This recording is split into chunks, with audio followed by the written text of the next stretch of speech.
IPL मतलब चौके, छक्के और जबरदस्त ड्रामा, है ना? लेकिन असली खेल तो बाउंड्री के बाहर खेला जाता है, जहां रणनीति, मनोविज्ञान और ढेर सारा पैसा शामिल होता है। तो चलिए आज इसी खेल के कुछ राज खोलते हैं।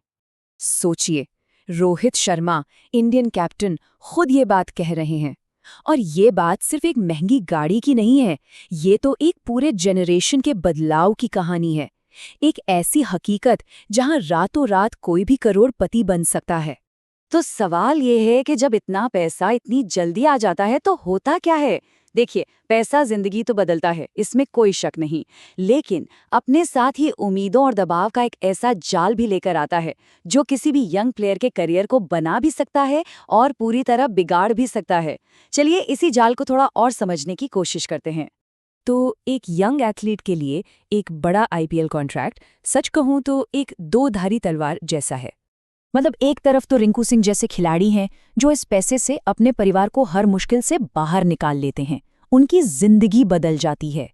लेकिन सिक्के का दूसरा पहलू भी है, एक डर कि जब जिंदगी की सारी जरूरतें पूरी हो जाएं, जब सब कुछ सॉर्टेड लगे, तो क्या मैदान पर पसीना बहाने की वो आग, वो भूख जिंदा रहती है? और जरा इस रकम पर गौर कीजिए, 42 करोड़ रुपए, वो भी सिर्फ 22 साल की उम्र तक। अब सोचिए, एक नौजवान लड़का इतनी बड़ी रकम को आखिर कैसे संभालेगा? ये पैसा उसे कैसे बदलेगा? ये सवाल अब हर किसी के दिमाग में है। और देखिए, टीम के मालिक भी अब काफी सतर्क हो गए हैं। उन्होंने कई बार देखा है कि कैसे शुरुआती शोहरत और पैसा अच्छे टैलेंटेड करियर को पटरी से उतार देता है। इसलिए अब वो अपनी ऑक्शन स्ट्रैटेजी में इस रिस्क को भी गिनकर चलते हैं। मतलब कभी-कभी वो जानबूझकर किसी बहुत टैलेंटेड खिलाड़ी को छोड़ देते हैं, सिर्फ इसलिए क्योंकि उन्हें डर होता है कि ये लड़का शायद इतना प्रेशर और पैसा नहीं संभाल पाएगा। तो ये कहानी सिर्फ एक सीजन की नहीं है। जो स्मार्ट टीमें हैं ना, वो क्रिकेट नहीं, शतरंज खेल रही हैं।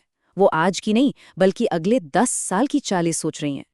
और इसका सबसे बड़ा उदाहरण है संजू सैमसन का चेन्नई सुपर किंग्स जाना। ये सिर्फ एक खिलाड़ी का ट्रांसफर नहीं था, नहीं, ये एक बहुत सोची समझी, एक बहुत ही गहरी चाल थी, जिसकी तैयारी शायद सालों से चल रही थी।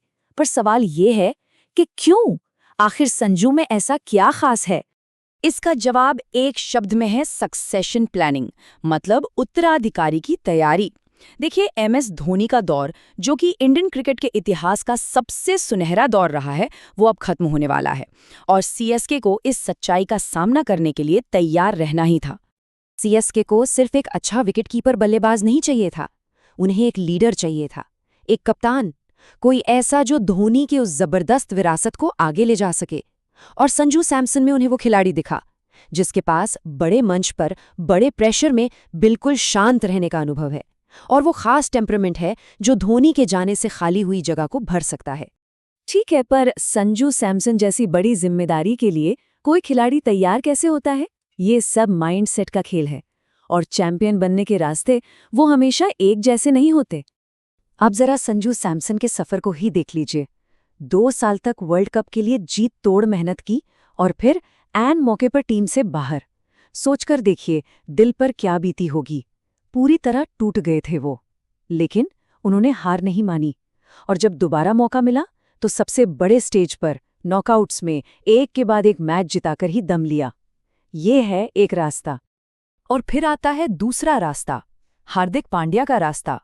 उनका जो सेल्फ बिलीफ है, जो आत्मविश्वास है, वो किसी प्राकृतिक ताकत जैसा है। मतलब वो सफलता की उम्मीद नहीं करते, वो ये मानकर चलते हैं कि सफलता तो मिलेगी ही। उनका पूरा अंदाज यही कहता है कि मेरे साथ कुछ गलत हो ही नहीं सकता। तो ये जो अलग अलग स्ट्रैटेजी और माइंडसेट हैं, ये टीमों के प्रदर्शन पर कैसे असर डालते हैं? चलिए एक फटाफट नजर डालते हैं इस साल के आईपीएल टाइटल के ऑन पेपर दावेदारों पर। ओके, तो मुंबई इंडियंस, कागज पर तो ये टीम लगभग परफेक्ट है, 10 में से 9.5 की रेटिंग। ऐसा लग रहा है कि इन्हें अपना विनिंग फॉर्मूला वापस मिल गया है। लेकिन इस सीजन की सबसे दिलचस्प टीम मेरे हिसाब से चेन्नई है, जिसके आगे एक बड़ा सा क्वेश्चन मार्क लगा हुआ है, क्योंकि उन्होंने पूरी तरह से युवाओं पर दांव खेला है, और कोई नहीं जानता कि ये दांव चलेगा या फिर बुरी तरह पिट जाएगा। लेकिन जहां इतना पैसा हो, इतना ड्रामा हो, इतनी शोहरत हो, वहां हर साल एक सवाल सिर जरूर उठाता है। और वो सवाल ये है कि क्या ये सब साफ सुथरा है? हर सीजन ऑनलाइन मैच फिक्सिंग की अफवाहें उड़ने लगती हैं, लेकिन जब आप असलियत जानने की कोशिश करते हैं, एक्सपर्ट से बात करते हैं, तो तस्वीर बिल्कुल साफ हो जाती है। देखिए, फिक्सिंग के खिलाफ जो तर्क हैं वो बहुत ज्यादा मजबूत हैं। पहली बात, लीग के एंटी करप्शन नियम बहुत ही सख्त हैं। दूसरी, खिलाड़ियों को कानूनी तौर पर ही इतना पैसा मिलता है कि उन्हें फिक्सिंग का रिस्क लेने की जरूरत ही नहीं है। और सबसे बड़ी बात, इज्जत। प्लेयर्स और ओनर्स दोनों की प्रतिष्ठा दांव पर होती है। सोचिए, किसी अरबपति मालिक के लिए उसकी टीम एक ताज के गहने जैसी है। उसकी प्रतिष्ठा किसी भी गलत तरीके से कमाए गए पैसे से कहीं ज्यादा कीमती है। और यहीं पर आके हम एक बहुत बड़े और जरूरी सवाल पर रुक जाते हैं। जैसे जैसे आईपीएल का कद और बड़ा होता जा रहा है, इसका असर भी गहरा होता जा रहा है। तो क्या ये लीग देश को अगले महान क्रिकेट हीरोज देगी, या ये सिर्फ कुछ बहुत अमीर लीग सुपरस्टार्स का अखाड़ा बनकर रह जाएगी?